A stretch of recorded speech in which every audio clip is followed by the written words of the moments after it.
Even in the darkest forest, the human spirit can always find a way to the light. December 24, 1971. Lanza Flight 508 from Lima to Koepcke, Peru was struck by lightning. Now considered the deadliest lightning strike in aviation history. It caused a crash that ultimately led to the demise of everyone on board, except for one 17-year-old girl. Today we're going to explain how Juliane Koepcke survived a plane crash and 11 days alone in the Amazon. But before we get started, please be sure to subscribe to the Bright Mindset channel. And while you're at it, please leave a comment and let us know what stories of survival you could like to hear more about. Okay, we go to the skies over Peru. Koepcke's hazy, disjointed recollections of the flight and the crash are nothing but short of pure nightmare fuel. It was the day after her senior prom and just a few hours after her high school graduation ceremony. She was flying with her mother between Koepcke and Lima so they could celebrate with her father. Along the way, the plane encountered a storm. The sky became pitch black all around them, and lightning was constantly flashing outside of the windows. While her mother was concerned, Juliane, who loved to fly, didn't think much of it. Suddenly, there was a bright light on the wing, and her mother said, "Now it's over." The engine roared. People screamed. The plane plunged sharply towards the ground and began to break apart. Juliana's mother was thrown from her seat. Finally, Juliane, along with her seat bench, was sucked from the fuselage and out into the sky. Koepcke says she felt a calming wind as she plummeted toward the thick forest canopy, which she later recalled as resembling green cauliflower or broccoli. Her seat, which was she still battled to, rotated like a helicopter blade. She suspects this may have played a role in slowing her descent and that the seat itself must have cushioned her fall. Think about that the next time a flight attendant reminds you to buckle up. Juliane blacked out before impact, and due to a concussion, she retains no memory of the next 20 hours or so. She suspects she must have awakened during this period and removed her seatbelt because it was off by the time she fully regained consciousness. It was 9 a.m. the morning after the crash, a fact she could tell thanks to her watch, which at this point was even still functioning. It was also pouring rain. Koepcke was soaking wet, dirty, and partially underneath her seat bench. She crawled fully under it to escape the rain while she regained her strength. According to Koepcke, I couldn't really feel anything. It was like being wrapped in cotton balls. With a lot of effort, I could only get up on my knees. And then everything turned back black again. It would be a full day and a half before she was able to get up and walk. Juliane could tell that her collarbone was badly broken. It was a sharp break that was overlapping beneath her skin, but luckily it had not punctured through. She also had a deep laceration on her calf, but because she was in shock, it wasn't bleeding too much. Another cut on her arm had become infected with maggots. She feared that this might mean the arm would eventually have to be amputated. But at this point, there was nothing she could do about it. Doctors would later discover she also fractured her shin, strained her vertebra, and tore her ACL. Likely due to the effects of adrenaline, she didn't feel any of those things until much later, after she had reached the hospital. Once she felt strong enough, Juliane forced herself to her feet. Most people would probably be terrified to find themselves alone and injured in the middle of a jungle, teeming with snakes, crocodiles, and all manner of poisonous flora and fauna. Juliane Koepcke had a very unique childhood. Her mother, a world-renowned ornithologist, and her father, a famous zoologist, worked as a research station in, would you believe it, a Peruvian rainforest. Yes, Juliane had been raised in a very similar area, and her familiarity with these types of terrain was a major factor in her survival. It also meant she never became overly afraid of her situation. Koepcke self-mused. I learned a lot about life in the rainforest, that it wasn't too dangerous. It's not the green hell that the world always thinks. No, Juliana wasn't afraid for herself. She was afraid for her mother. Once she was able, Koepcke began to scout the area immediately around her crash site for other survivors and resources. She was careful to leave a trail since she knew it was easy to get lost in the jungle. On the fourth day after the crash, she heard a sound that recognized as a king vulture landing in the forest. She knew from her ornithologist mother that this particular type of vulture only landed when carrion or rotting flesh was in the immediate vicinity. Following the sound, she discovered the remains of 3 other passengers, still strapped to the seats. They had impacted to the ground with such force that they were buried 3 feet deep, only their feet remaining visible.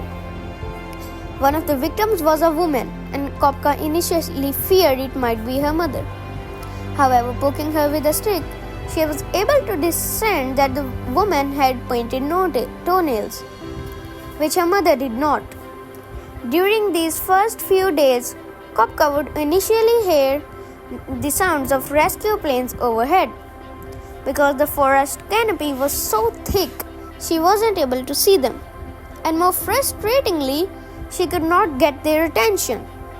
Eventually, the sounds of the planes disappeared, and she realized they were no longer searching for survivors.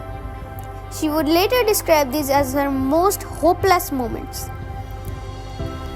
And she realized she would only have to rely on herself if she was going to escape the rainforest alive. Finding water was as simple as licking droplets of leaves, but finding food was no easy task.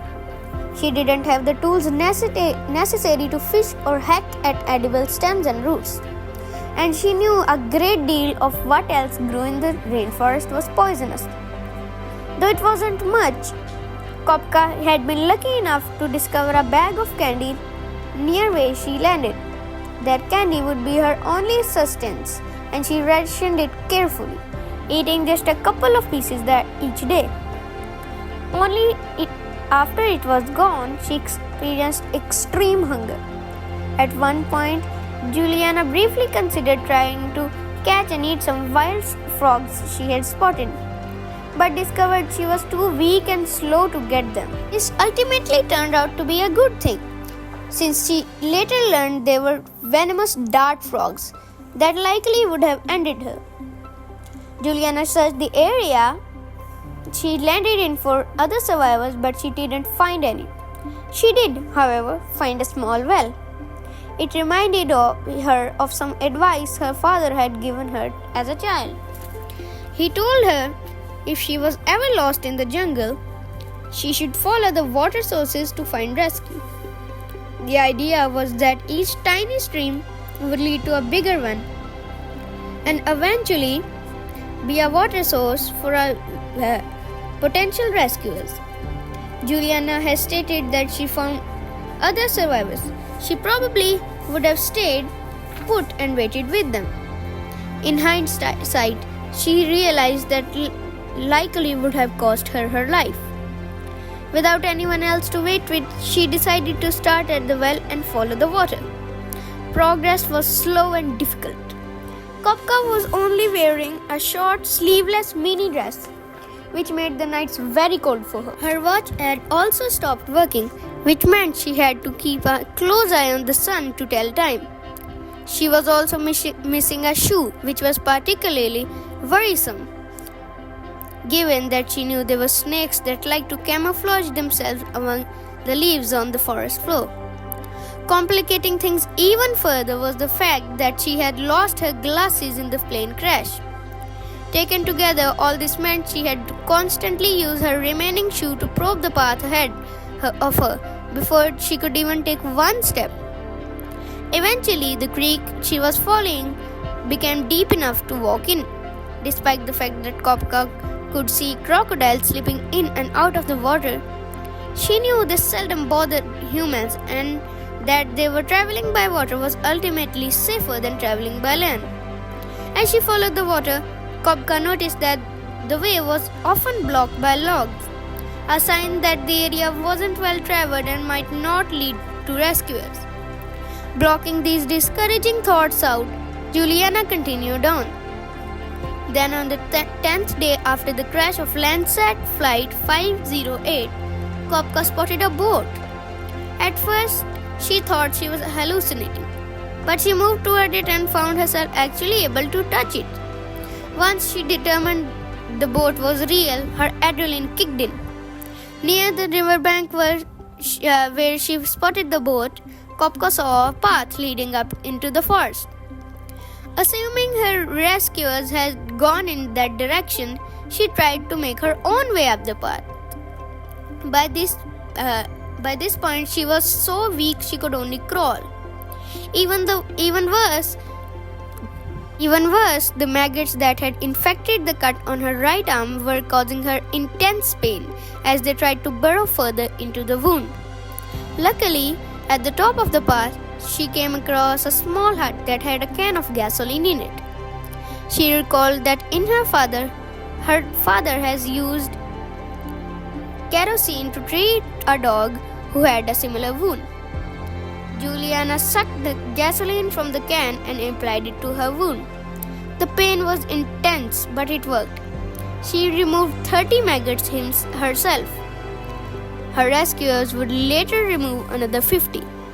But thanks to this quick thinking action, she never had to lose her arm. With no one else in sight, Koepcke tried to sleep in the hut under a tarp, but found the ground too hard. She returned to the river bank and spent the night there. In the morning, she returned to the hut. This time, she was discovered by 3 Peruvian men. They were confused by the presence and frightened by her bloodshot eyes and blonde hair. Koepcke later explained they believe in all sorts of ghosts there.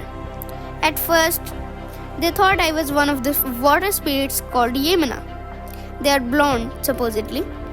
Luckily, Juliane spoke fluent Spanish and was able to explain her situation to them in her own language.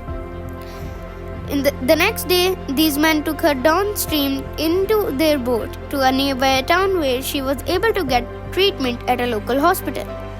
Juliane was the only one survivor of Landsat Flight 508. But it's interesting to note the crash almost claimed one more. Film director Werner Herzog was almost on the flight, but a last-minute change in plans caused him to cancel his reservations. Inspired by this twist of fate, he would later create the documentary Wings of Hope to tell the incredible tale of Juliane Koepcke's survival. Do you think you could survive what Juliane did? Let us know in the comments below.